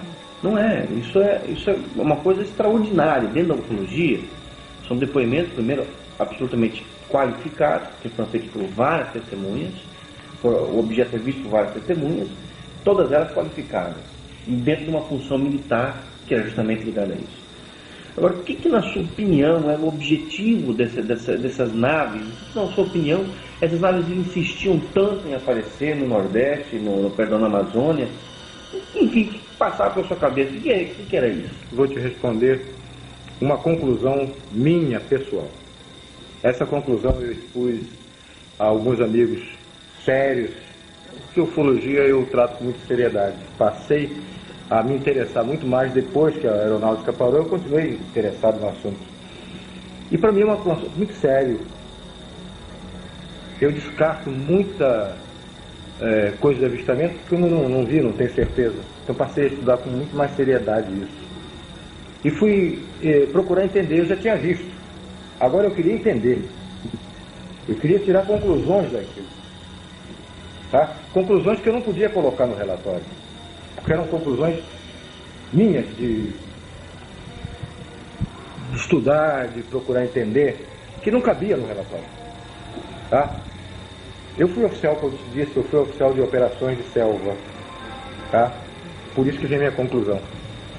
Eu fui oficial de operações de selva. E tive muito contato com tribos de índios.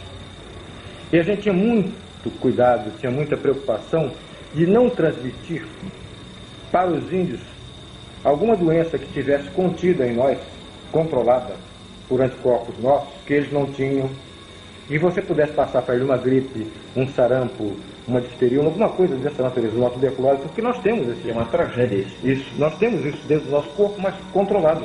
Nós temos... essas coisas existem no nosso organismo, mas o nosso organismo tem defesa, e eles não tinham. E eu tinha muita preocupação de que, involuntariamente, mas mesmo cumprindo a missão, eu tivesse transmitido isso para os índios. Felizmente nunca houve um caso desse, eu não me lembro de ter involuntariamente danificado algum índio dessa forma. Essa era uma preocupação minha, E eu fui concluir uma outra coisa com respeito a o porquê que eles estão fazendo isso. Se eu fosse eles, eu me coloquei no lugar deles. E eu precisasse de um aparecimento aberto, franco, direto, o que eu teria que fazer? Eu teria que me proteger, eu como eles, teria que me proteger. Me proteger como? Sabendo o que você, Jevaé, você, Petit, você porta dentro do seu organismo que possam danificar o meu. Entende? Eu só podia fazer essa defesa minha se eu tivesse uma amostra do seu sangue, uma amostra do seu tecido. E não foi difícil eu imaginar que eles estivessem fazendo nessas coisas que viraram até como chacota, viraram chupa-chupa, que eles estivessem fazendo coleta de material.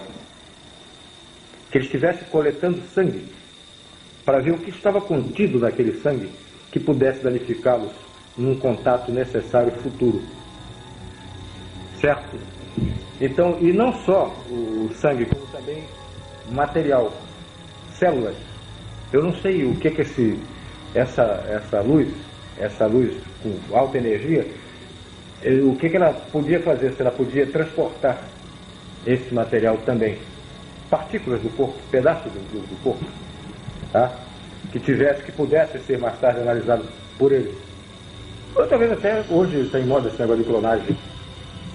Uma partícula que tivesse DNA que eles pudessem fazer uma repetição. Isso já é recente. Na época eu não pensei nada disso. Tá? Mas pensei que eles estivessem coletando material para se defender. Num contato que tivesse necessidade de fazer um contato próximo e que pudesse ser danificado por alguma Agora, a população da região ribeirinha, toda aquilo, imaginava como uma agressão. Ah, sim, a intervenção claro. deles, né? Claro, eles se imaginavam como se você estivesse sendo atacado por algum ser maldoso, assim, tipo um vampiro, um morcego, uma coisa dessa, Eles que tivesse pensavam em para coisas do danificar. mundo? Não, pensavam que eram que eram coisas que vinham de fora, de outro planeta, e já estão vendo, eles viram formas, viram luz, eles viram formas antes de mim. Eles viram as naves antes de mim, eu passei muito tempo para ver. A população ribeirinha dessas regiões chegou a se armar para se defender desse tipo de fenômeno? Eles usavam foguete, andavam armados, eles andavam com arma, essas espingardas de cartucho, espingarda de caça, eles usavam sim, atiravam até. Vocês documentaram isso através da Operação Prato? Foi relatado isso. Eles andavam armados, alguns até atiravam, e outros diziam, não faça isso, porque o próprio padre dizia, não há finalidade nisso aí. Você nunca vai fazer nada.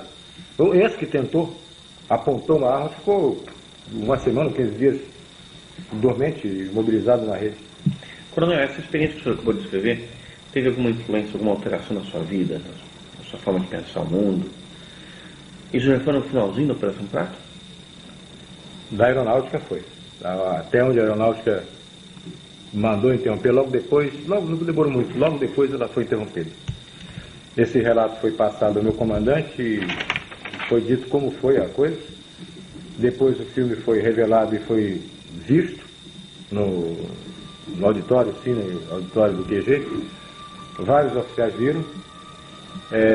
Nós tiramos... Qual foi a opinião deles? Não tinha dúvida. Uma coisa interessante é que nós tiramos de step by step do filme passado devagarinho, tá? Essa forma em pé, isso nós não tínhamos visto, não deu para ver, nós não tivemos noção disso. Nós só vimos ver depois da impressão na emulsão fotográfica. Essa coisa tinha no alto, no topo, uma porta, com uma porta de avião, um Boeing, uma porta aberta, não vi ser nenhum dentro. Na fotografia não aparece ser nenhum dentro, mas aparece um facho de luz na nossa direção, para o barco onde nós estávamos. Dessa porta, alguém focando alguma coisa na nossa direção. Tá? Mas isso a gente não viu. Eu não sei se na ocasião em que estava com essa luminosidade azul muito forte, que a gente não via que tinha uma forma dentro, só viu aquela bola azul enorme. Perfeito. Agora, com uma declaração desse nível, uma coisa extraordinária como essa, já nos 3 ou 4 meses de trabalho na Operação Prato, por que o Comar, por que a Aeronáutica foi então desativar o projeto? Olha, eu te digo que talvez tenha sido por o que eu já disse em outra oportunidade. São perguntas que se faz. Cada vez que você responde, eles querem mais. A população, o mundo, quer mais. São perguntas que você não pode responder. Quem são? Ninguém pode responder. Talvez quem esteja mais avançado disso é o americano. O russo, talvez. Quem são? Não tem resposta. De onde vem? Não tem resposta. O que eles querem? Também não tem resposta. Essas 3 perguntas que vão ser feitas, que ninguém pode responder e que esvazia o assunto, desmoraliza até a instituição, a Força Aérea, o governo brasileiro. Mesmo assim, não compensaria a Força Aérea manter o projeto em busca dessas 3 ou outras respostas? Não compensaria manter? Por que fechar o projeto? Se eu fosse o comandante, se eu tivesse mando, eu continuaria. Eu obedecia. Eu obedeci mandar parar. Como é que foi essa ordem? Chegou e olha, mandou parar? Cancelada a operação. Tá bom, satisfeito, cancelada a operação. Você bateu continência, acabou, tá certo? Acabou. Para a aeronáutica, para mim continuou. Você continuou fazendo vigília? Também. Mas aí já fim de semana, quando eu podia. Essa conclusão sobre a coleta de material, fazer um antídoto, uma vacina, uma solução sorológica que inibisse qualquer incidência de qualquer moléstia no corpo desses alienígenas, a partir do sangue ou do material colhido do corpo humano, tá? Ela foi, numa ocasião, foi exposta quando eu visitei o Rafael Semperi em São Paulo. Depois de uma longa conversa, a minha opinião foi colocada para o Rafael Semperi. E o Rafael me disse, olha, essa foi a explicação mais lógica que eu ouvi a respeito Eu desse também chupa-chupa. concordo. Tá? Também concordo. Porque o que eu ouvi era agressão. E não me parece agressão. Eu disse, não foi agressão de forma nenhuma. Foi pesquisa. Para mim foi pesquisa, foi coleta de material. Agora, coronel, o senhor Foi a mesma posição que foi colocada para o Jacques Vallée, e ele agradeceu e disse, olha, foi a explicação mais lógica que eu entendi, do que eu ouvi até agora. Agora, depois que a operação foi encerrada, o material permaneceu em Brasília. O material que vocês coletaram deve ter sido muita coisa. Não, a operação permaneceu em Belém. vai permanecer em Belém. Várias vezes eu tentei escrever um relatório final. Porque o relatório era parcelado, caso a caso, tá? Por exemplo, uma noite aconteceu 3 vezes. Então tinha que ser feito um relatório englobando Final. isso e um relatório final. Eu várias vezes tentei escrever e o que eu escrevia eu achava que em Brasília iam me chamar de louco. O que eu ia escrever é o que eu vi. Quem ia ler não estava lá, não viu, ia me chamar de louco. Essa bola, esse troço todo, essas coisas todas, eu achei que eles iam me chamar de louco. Agora, mesmo depois do encerramento da Operação Prato, você continuou pesquisando, investigando, fazendo suas vigílias, como é que foi isso? Aí teve alguma outra experiência interessante? Teve.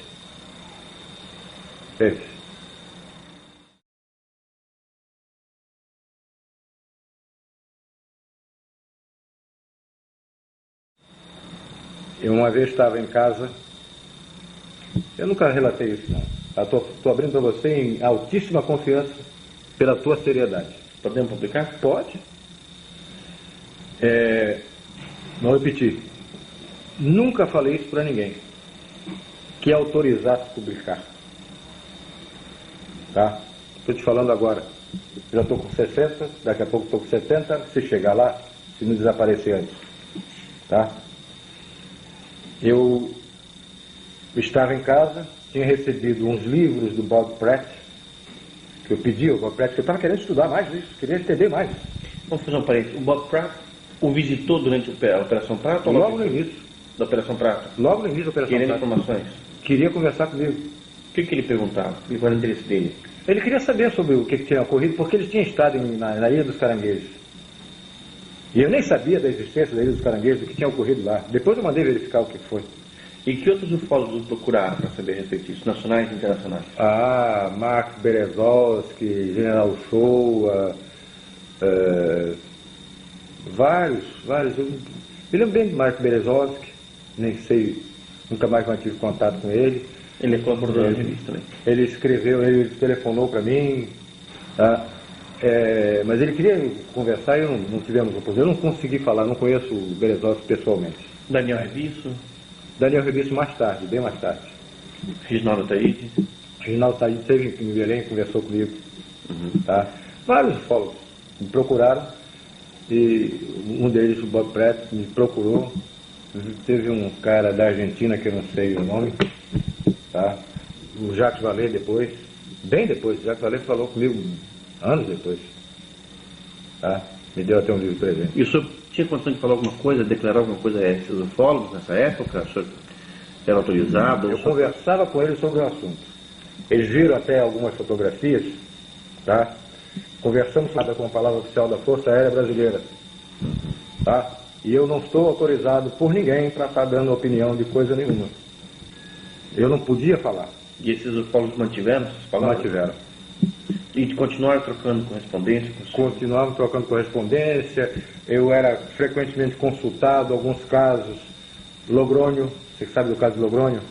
Não? O Rafael, um caso de um padre, uma sonda que entrou, que parou o rádio. Eles mandavam casos para que eu desse opinião a respeito. Ufólogos internacionais? Também, da Espanha. Nacionais e internacionais, eles mandavam casos para o senhor analisar? Através do Rafael Sependurado, do Marco, daquele nosso amigo Osni Schwartz, tá? Eles mandavam, então, olha, eu trouxe uns casos aqui para você dar uma opinião, você ler isso e dar a sua opinião a respeito. Vários, inclusive nos Estados Unidos. Então eu estava em casa, tinha recebido de presente do Bob Pratt uma porção de livros, eu lia.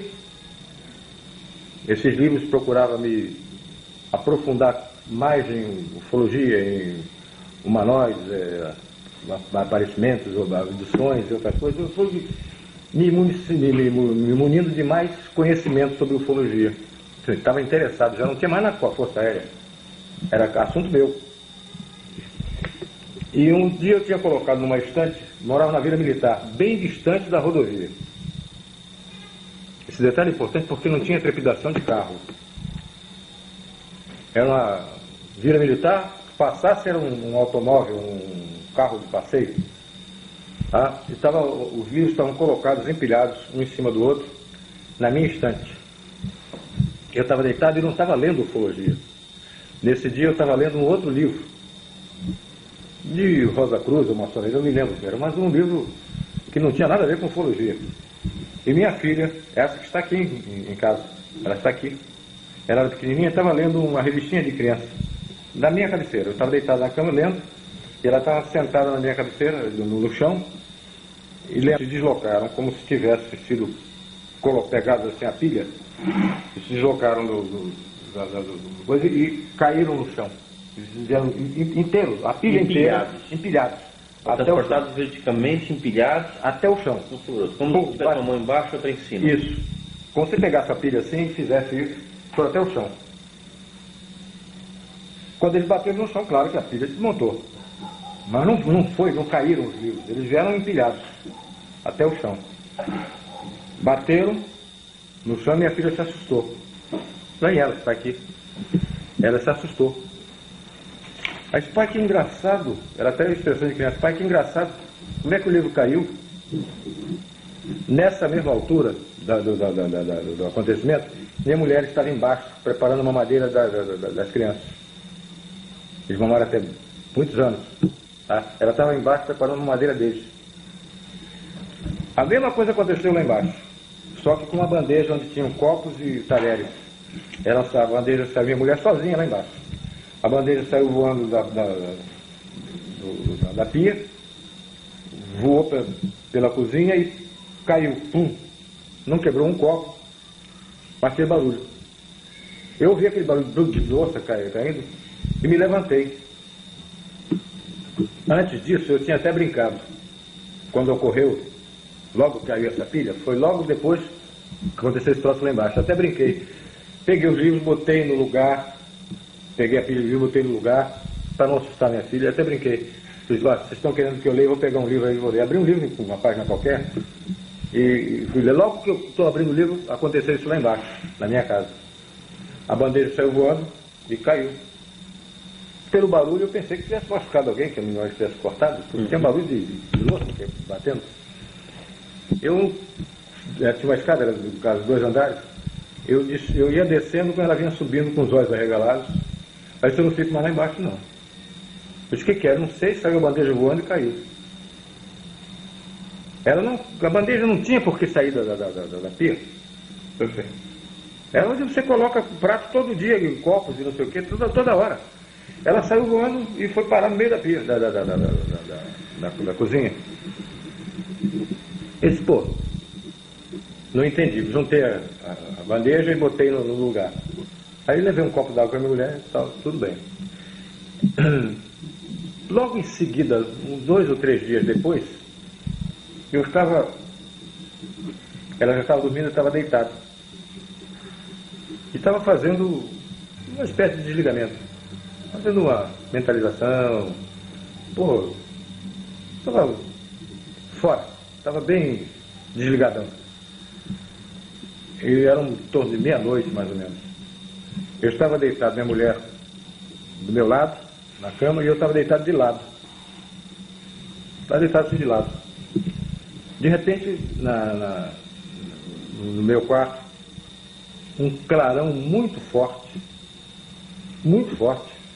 e um estalido, como se você tivesse ocorrido alguma coisa assim naquela caixa que tem os disjuntores, tá? Como se tivesse tido algum problema ali, aquele estalo. Estalido muito grande, muito forte. E ao mesmo momento em que iluminou o quarto todo. Eu me assustei, já vi o troço esquisito. E imediatamente após isso, tinha um ser atrás de mim, me abraçando. Até numa situação meio esquisita. O cara me abraçando por trás, eu não gostei muito da história, não. Tá? E tinha um outro na minha cabeceira. Tinha 1,5 m mais ou menos, tipo, vestido com uma roupa parecida com essa roupa de astronauta, essa roupa de mergulho. Volante, neoprene. Então era meio fofo.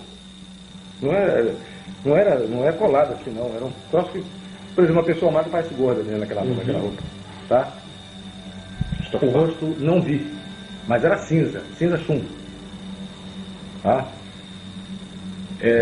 Tinha uma máscara como se fosse de mergulho, mas o rosto não dá para se detalhar. Não vi olho, forma de olho, não vi. E eu estava muito assustado. E aquele bicho atrás me abraçando. Me abraçou, me apertou e falou no meu ouvido em português, com um som de... Hoje a gente ouve até nessas... Parece computador. Voz de computador, aquela voz assim, ó. Metalizada. Metalizada, uma voz assim. Falando no meu ouvido, disse, calma, não vamos te fazer nenhum mal. E sua mulher nessa história? Continua dormindo. Continuou dormindo, ela nem sabia de nada. Ele, calma, não vamos te fazer mal nenhum. O cara me abraçou, eu olhei, esse baixinho estava aqui na minha cabeceira. Eu estava ao contrário dela. Logo em seguida, o outro estalido e o clarão desapareceram. Eu fiquei muito assustado. Houve alguma situação de perda de tempo? Não me lembro. Não me lembro porque eu fiquei depois raciocinando, pô, será que eu sonhei? Será que eu... que foi? Um troço esquisito. Mas 2 vezes eu estava, quando eu acordava do primeiro estalido, pum, o segundo estalido, e essa troço todo, eu digo, porra, eu não entendi. Eu não me lembro se eu desci para beber água, eu acho que eu desci e fui beber água. Um troço desse qualquer, foi tomar risco, sei lá que porra. Esse tipo de coisa incomodou nos dias seguintes? Não, no dia seguinte. Voltou a acontecer? No dia seguinte, não. No dia seguinte, eu fui pro quartel. Minha mulher sempre fechava o portão da casa, por causa dos cachorros e por causa das crianças. Eu saía com o carro de ré, quando eu saía, ela fechava o portão. Então ela me acompanhava até o carro, eu entrava no carro, me despedia dela, saía com o carro de ré, ela fechava o portão e eu ia embora pro quartel. Eu tinha, nessa época, tem um fato relativo a esse carro de novo, eu tinha um Alfa Romeo azul marinho. Eu fui meter a chave no carro, o carro estava na garagem, meti a chave no carro, na porta do motorista. Quando eu cheguei perto da porta, a porta do outro lado abriu. E minha mulher estava vendo, ela ficou assustada. A porta do outro lado abriu, sozinha. Eu não tinha tocado no carro. Eu estava com a chave, fui chegando perto. Quando eu fui para abrir o carro, a porta do outro lado abriu. Pá! Abriu. E minha mulher ficou olhando, já tinha acontecido esse negócio de noite. Do livro cair, da bandeja sair voando pela cozinha. De manhã a porta do carro abre sozinha. Aí ela ficou assustada. Eu até brinquei. Olhei, companheiro, você não vai andar muito não, a viagem é curta. Daqui pro Quejeiro, minha casa Quejeiro é pertinho. Companheiro, a viagem é curta. Conversando com alguém imaginário. Aí sentei no carro.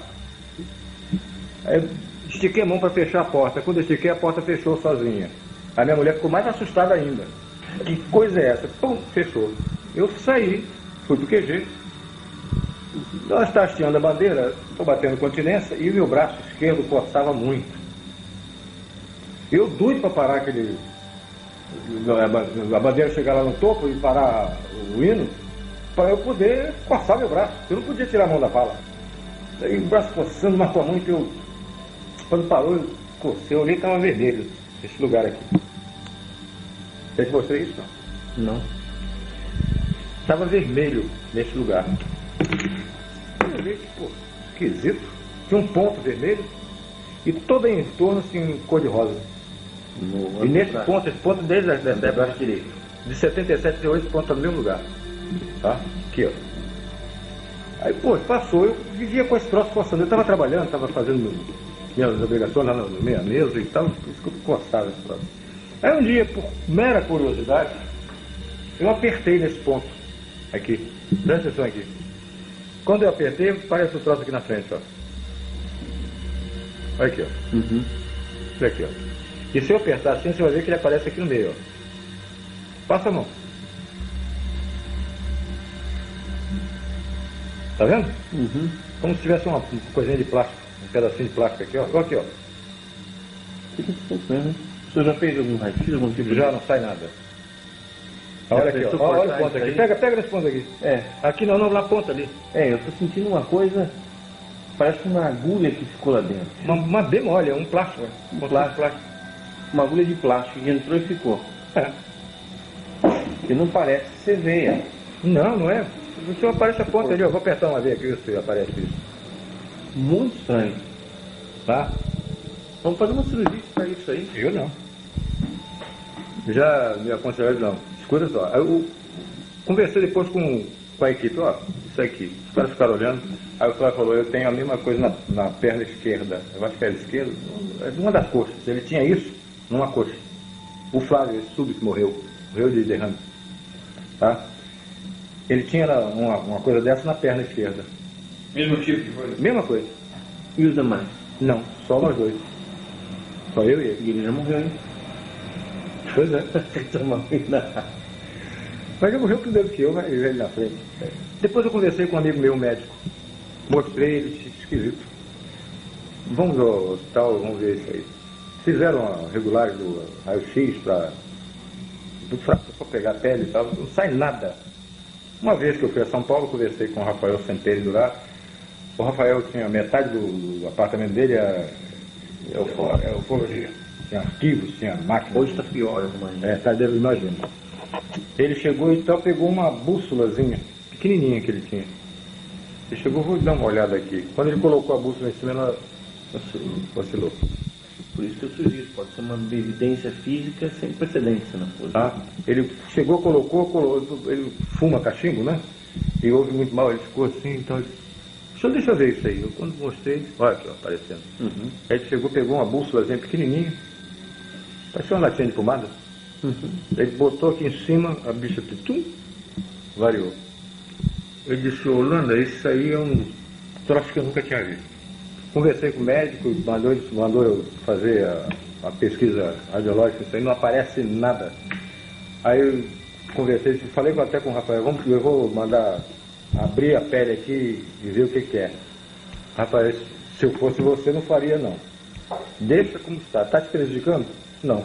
Te incomoda? Não. Hoje não importa mais. Eu já sugeri diferente, tirar isso aí. Eu não, deixa como está.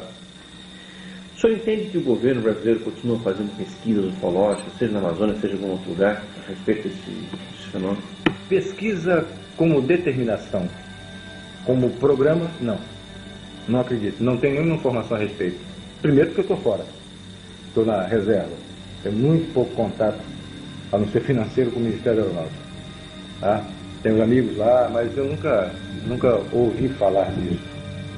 Que tivesse um programa. Numa eventualidade, ocorrer um fato, o Ministério vai investigar. Como investigou o caso dos F-5, aqueles que saíram atrás. Tá? Mas como programa, eu não acredito. Não tenho conhecimento.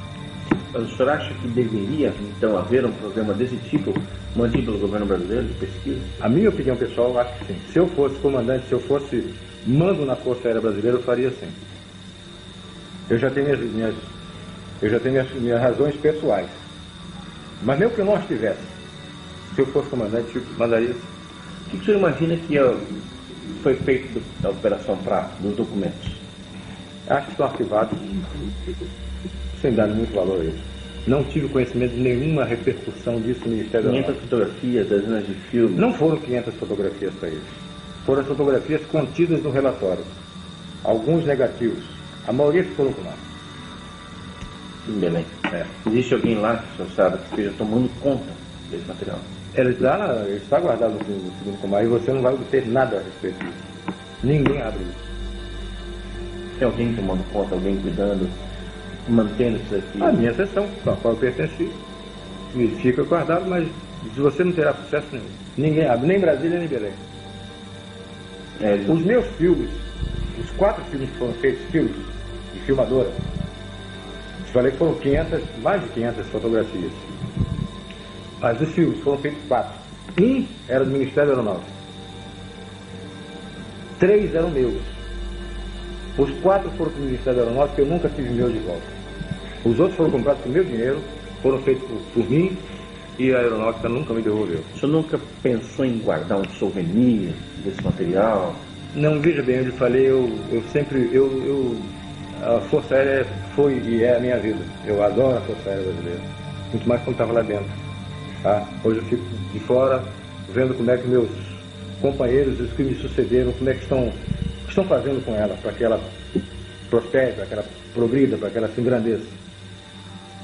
Eu sempre tive um respeito muito grande pela Força Aérea e pelo meu serviço. E eu nunca farei isso com a Força Aérea. Fiquei calado 20 anos. Fui consultado, fui procurado várias vezes. Me pediram que eu escrevesse, que fizesse declaração. Você mesmo, você me pediu, eu disse, não posso falar. Hoje não, hoje estou na reserva. E para os militares que permanecem na aeronáutica, que sabem que existem esses documentos e que a população tem o direito de conhecê-los, você não acha que vai ter um certo embaraço? Você não acha que esses documentos deveriam ser liberados para o público? Aí já é decisão de comando. Eu acho que, a minha opinião, é aquela que eu te disse. Se abrir, se disser, logo em seguida vem outras perguntas que o Ministério da Aeronáutica, o governo brasileiro não tem resposta. Para evitar esse constrangimento, não se fala nada. Uma vez eu estava assistindo o Flávio Cavalcante, um interrogatório sobre isso, um cara perguntou, essa coisa, por que eles não pousam no Maracanã, para todo mundo ver? Se acontecer um caso desse, um pouso na esplanada do Planalto, aí não tem jeito. Não é? O que eu acredito é que em futuro próximo, bem próximo, e posso ser até um pouco mais abusado do que eu estou te dizendo, não chega a 2 anos, esse evento vai acontecer. Dentro de 1 ano e meio a 2 anos, esse evento vai acontecer. Contato claro, aberto, todas as televisões do mundo, CNN, Globo, todo mundo vendo. Isso deve acontecer dentro de um futuro bem próximo. Você entendeu a minha posição? Antigamente não dava, eu ficava... Perfeitamente. Falasse qualquer coisa, isso...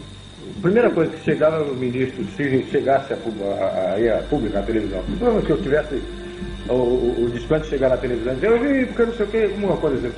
O ministro chegava na televisão e disse, o coronel não está, o capitão não está autorizado a falar, não há nenhum crédito da Força Aérea a esse assunto, e eu ficava numa situação muito de babaca nessa história toda. Bom, o capitão não está autorizado, não tem nenhum valor a declaração dele. Hoje eu sou da reserva, eu sou... Vou falar o que quiser. Pode me prender que eu estou morrendo de rir.